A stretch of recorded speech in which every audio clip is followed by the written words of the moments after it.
wrote something this morning that life is made up of a whole lot of nothing, fart and thin air, and the purpose of life is to make something out of nothing, and the fact that you can make laughter out of a fart is a fucking miracle. I was thinking the first time I ever saw this was when my dad made me a Lego crane. It was all these bricks of nothing, and he just piled one brick on it after the other, and within a few minutes he'd made this crane that worked, and that blew my head. That I was maybe 4 or 5, but there was nothing there, and then it became this form, and it was like, oh my god, how the fuck did you do that? Like, it was like magic from his fingertips, and I was blown away. And I feel like that was the first thing that ever inspired me, massively inspired me. I felt like that was magic. I've always loved something from nothing. I love just how shit can just appear, and life's constantly throwing that shit around. I love it. And I love how things can disappear as quickly as they appear.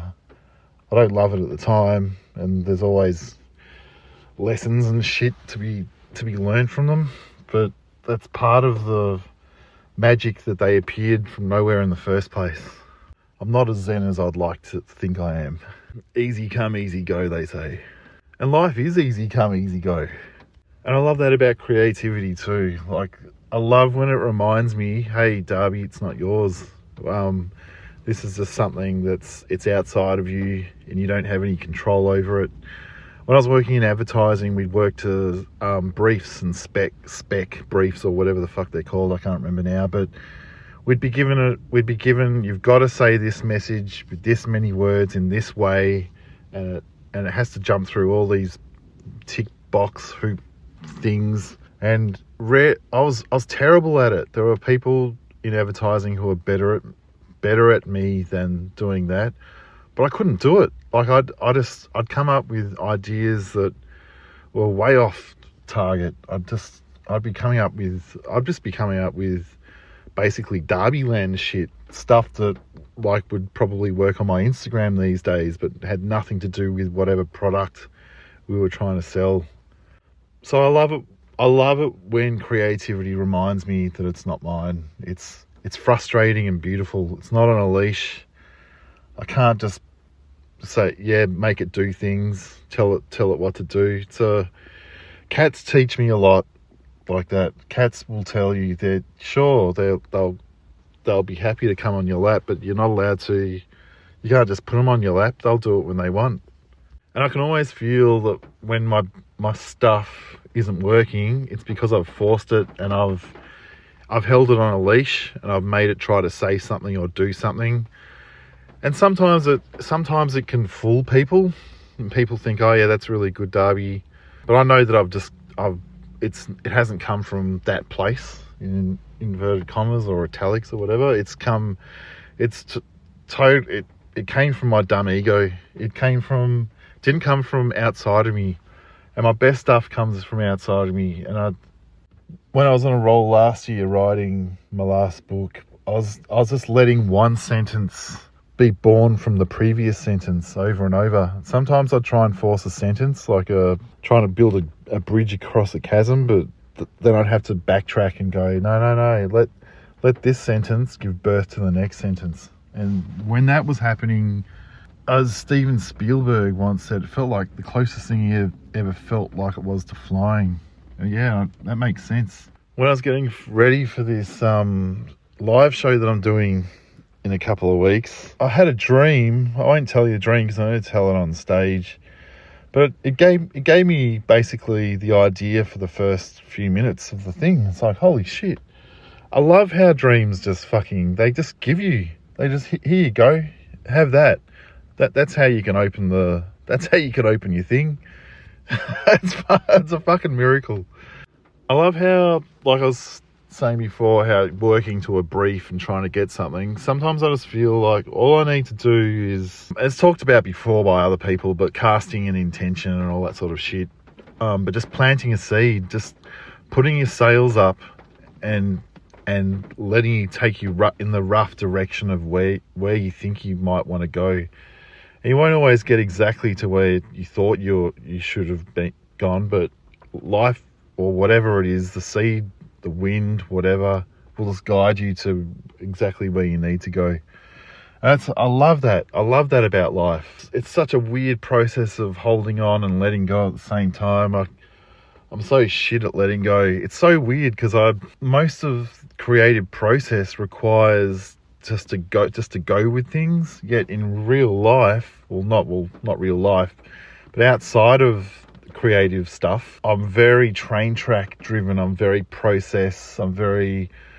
I have to keep such a tight rein on myself so I don't go too astray, so I can keep doing my unastray stuff. It's such a weird balance.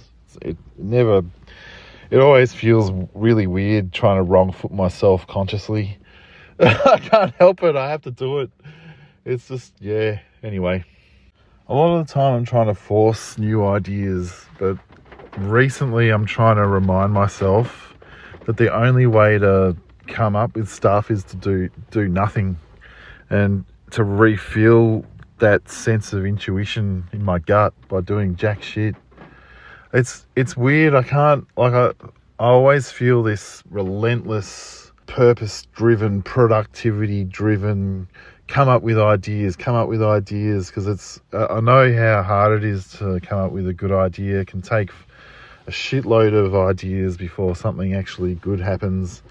But I'm trying to remind myself to deliberately do nothing, and remind myself that resting is productivity, which is the weirdest counterintuitive thing. Like I was saying before, deliberately trying to wrongfoot myself.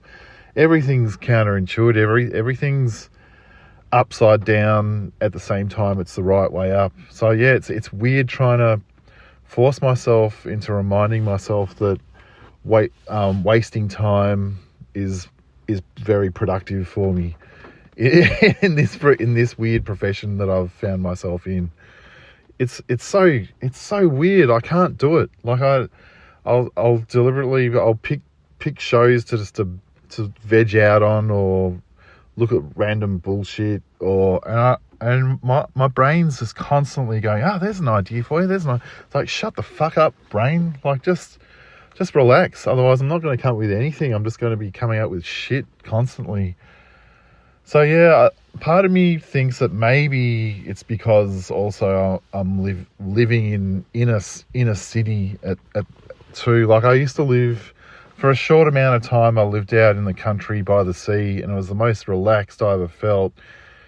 And ideas just came to me without even thinking. It's like so fertile out there. But in a city, I'm always on guard. I'm always just the sense of other people wanting to sort of take a bite out of you somehow, some way. I don't know.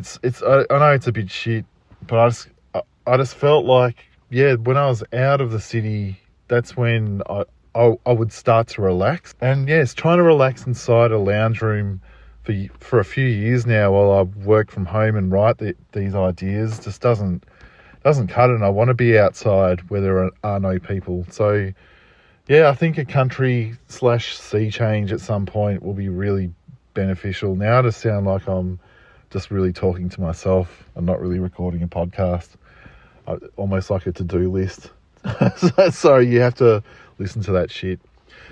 But anyway, my live show in Brunswick, Melbourne, is on in a week and a half or so, next week. So, or the 15th of August, whenever that is, Thursday night. I'd love it if you came. And if you love to leave a review for this podcast on Apple or Spotify or wherever you're listening, I'd love it. Ta.